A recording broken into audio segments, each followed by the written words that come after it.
చెర్రీని చిక్కుల్లో పెట్టిన తారక్.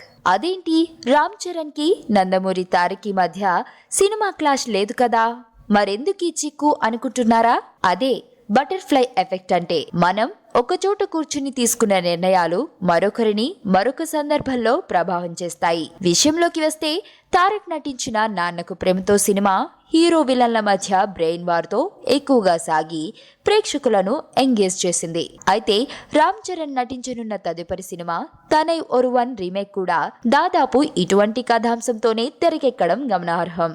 సంబంధం లేని విషయాల మధ్య లింకింగ్, హీరో విలన్ల మధ్య బ్రెయిన్ వార్, విలన్ హీరో దగ్గర పెట్టే బగ్, ఇలా సినిమాలో ముఖ్యమైన అంశాలన్నీ కో ఇన్సిడెంట్ గా కలిసిపోయాయి.